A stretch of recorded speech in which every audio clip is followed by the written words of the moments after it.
All right, guys. So now that we've covered creating user passwords, encrypting our database, as well as hashing passwords, we've kind of reached a level of security that most websites are at. Now, there's a lot more security that we're going to learn about a little bit later on. But you're actually at a point where you already know quite a lot about authentication and keeping user passwords secure, and definitely a lot more than a lot of people who actually run websites. And I know that some of you guys are keen to get a job, and if that is you, then I want you to go onto a website called plaintextoffenders.com. I'll link to it in the course resources. But here, what you'll find is emails that come from various companies where the user is requested to reset their password, and they're sending the user a plain text version of their password. Now, at this point, we know to be able to even get the user's password in plain text, it means that they're doing some horrible things with securing the passwords. Either it's encrypted and there's an encryption key somewhere that they're storing, or it's simply just stored on their database as plain text, which is the worst possible type of security. So, given that you already know a lot better than the people who run getlinuxjobs.com or worldsim.com or Telecom Egypt, then you could actually just email these people and tell them that I'm a web developer and I know about authentication and securing users' passwords. You obviously seem like you might need some help. Would you like me to work for you? I recommend giving that a go to if you're keen on getting a job. If you're not looking for a job, then have a look at these websites. And if you're signed up to any of them, be sure to delete your account because it's definitely not secure. And this is why a lot of companies and a lot of websites get hacked, because they don't continue beyond this point. So that means it's a really good time to talk to you about how passwords are hacked. So a sort of hacking passwords 101 class, if you will. Now, most of the time I use my programming powers for good, but in this case, I want to talk to you about how passwords might be hacked so that once we understand how the other side approaches this problem, then we can learn more about security and make our website safer for users. And by the way, I have no idea why hackers are always portrayed in a balaclava. It's not like they're going to burgle anybody. I mean, especially this guy. He must be incredibly warm sitting next to all these computers, wearing so much clothing on his face. But I digress. So, as a company, this is probably one of the things that you least look forward to. The day when you wake up and you get a call and you've been hacked. And this has happened really recently to a lot of big companies like Adobe Creative Cloud got hacked in 2013, LinkedIn got hacked in 2012, and there's loads of accounts where their passwords get leaked. Lots of unhappy users who reuse their passwords and are feeling extremely vulnerable. And you can see that even to this day, people can purchase these hacked accounts where people might not have realized that their LinkedIn email and their passwords are linked, and people are potentially buying that data up and using it to hack into their PayPal accounts or other similar payment portals.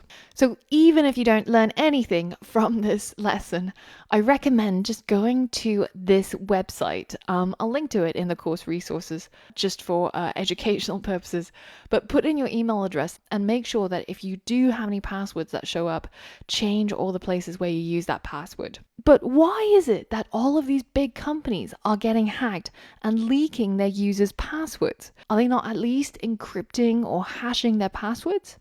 Well, they are. But consider this. So you're a hacker and you've managed to get into the LinkedIn user database. And just for simplicity's sake, let's say it looks like this. You've got a username and you've got a hash. And thankfully, they didn't store their users' passwords in plain text, so you can't access their passwords straight away. However, if you look at this table a little bit more closely, you'll realize that 3 of the hashes are completely identical. Now, why might that be? Well, remember that the same password always turns into the same hash, no matter how often you try it. And that's a core part of the hash function that we rely on in order to validate our users as well. So that means a hacker would look at this table and realize that Angela, Tony, and Emily all have the same password. And what they can do is they can start to construct what we call a hash table. So you would take some of the most commonly used passwords and you would use the same hash function to create the hash value for each of those. And these are some of the most common passwords that people love to use. 123456, QWERTY, password 111111. And so you generate this hash table, and then all you have to do is just look up the hash of the user and compare it against the hash you have in your table. So you search by the hash value and you land upon the password, which is QWERTY.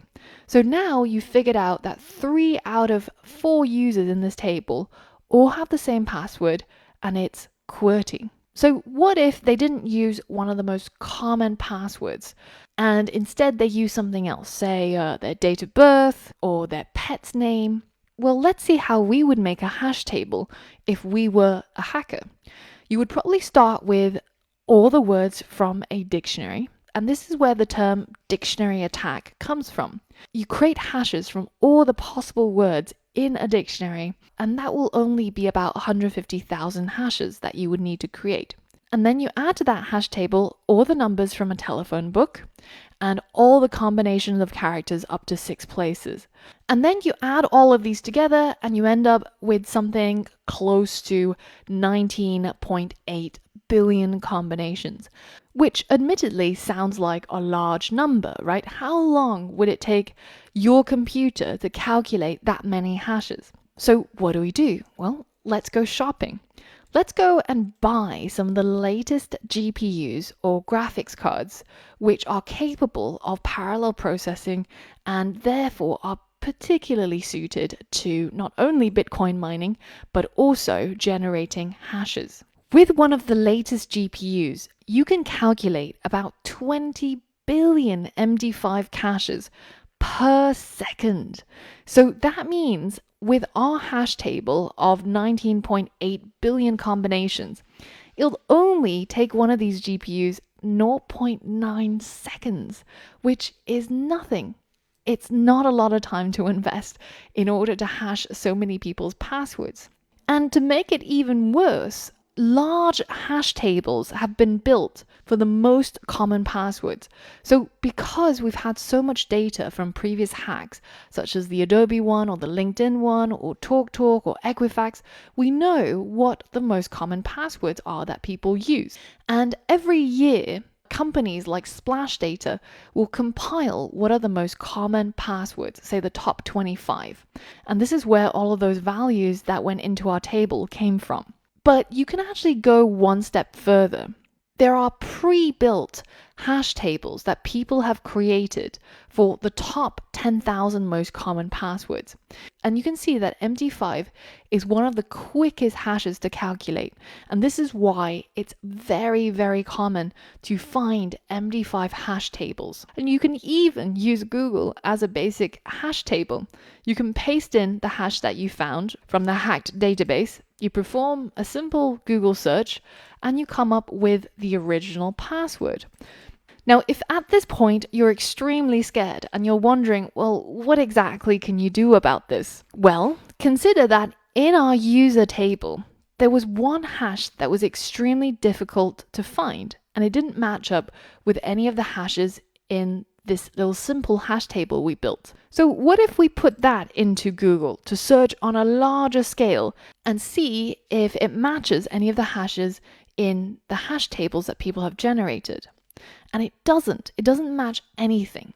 And the reason is because when John created his password, he had a very, very strong password with uppercase letters, lowercase letters, numbers, symbols, but most importantly, a long password. When you think about hashing as a mathematical formula, you'll realize that as the number of characters of your password increases, the computation time that it takes to crack it increases exponentially. So it doesn't matter if your account on LinkedIn or Adobe Creative Cloud or Ashley Madsen was cracked.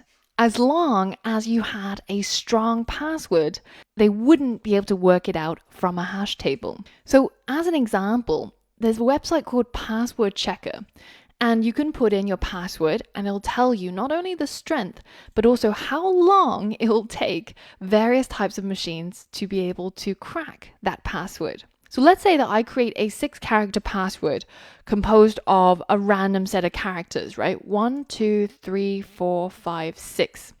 And you can see that even for a standard desktop PC, it only takes about 3 seconds to perform a brute force attack to crack that password. But let's see what happens if I add another 6 more characters. 1, 2, 3, 4, 5, 6. Now it takes 31 years for a standard desktop PC to be able to crack it. And even a fast GPU takes 2 years to crack my password. So even though all of the websites encourage you to add a capital letter, a lowercase letter, some numbers, and some random characters, if you only have 6 characters in your password, so a short password, it still doesn't take very long to crack. So the most important thing of creating a strong password that is almost uncrackable is just to increase the number of characters. And also, to prevent yourself from being a victim of a dictionary attack, just make sure that you don't use a dictionary word or a place name or something that is in a directory somewhere, like a telephone number. All right, so at least after this lesson, you'll know how to keep yourself more secure. But in the next lesson, we're going to address these vulnerabilities that occur because of weak hashing algorithms, and we're going to learn how we can combat hackers who try to attack our database using a dictionary attack or by creating a hash table. So for all of that and more, I'll see you on the next lesson. But as a quick bonus, if you ever want to trick your friends into thinking that you're some sort of a hacker, at least according to Hollywood, I recommend checking out a website called hackertyper.net, where you can just mash the keyboard and you end up with something that looks extremely realistic. But word of warning, try not to do this on an airplane or in a government building unless you want to actually get investigated.